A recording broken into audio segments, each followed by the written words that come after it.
would I be wrong to say that we actually, as when I say we, as in Muslim countries, have actually let this happen to us? We know that West is doing this. We know this is their tactic. We know this is their strategy. But we have rather facilitated the effectiveness of this divide and rule strategy.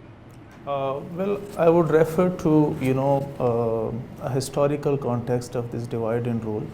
You mentioned that this divide and rule policy was started by the Britishers against the Muslims, particularly in India.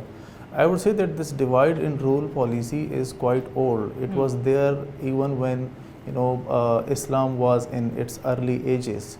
If we look into the 80 Years' War among the Europeans, that was again, one of the tools of the exploitation was divide and rule. They had divided the Christians among Protestants and Catholics. And so this is one of the tools of the, you can say, the powerful states to exploit in terms of resources and other things. And the broader concept of this divide and rule is imperialism. Historically, it was physical imperialism where a world power would use to intervene and control the smaller countries or the weaker countries. But now we are living in an age of neo-imperialism. In neo-imperialism, the powerful states, they create a structure, and in that structure, the smaller states, which unfortunately are the weaker states, unfortunately, mostly are the Islamic world, they are embedded in a structure in a way that they cannot make decisions independently because they have structural dependencies. Now, you referred to, that why the Muslim states are not deciding something or doing something, or we know that the West is doing this with us, but we are not doing it. I would refer to, you can say, the concept in international relations which says that, you can say, the international system is anarchic.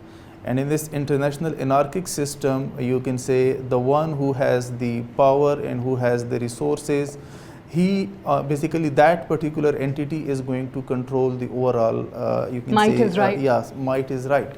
So if we look into the case of the Muslim states, let's take the example of Pakistan. Pakistan is structurally dependent on the West.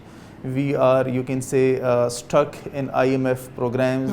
Even our military equipment is totally, you can say, coming from the West. We cannot operate it without their well.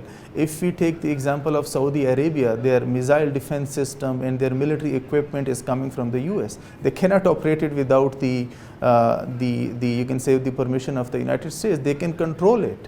If we take the example of Turkey, it is a member of NATO, you can say, organization.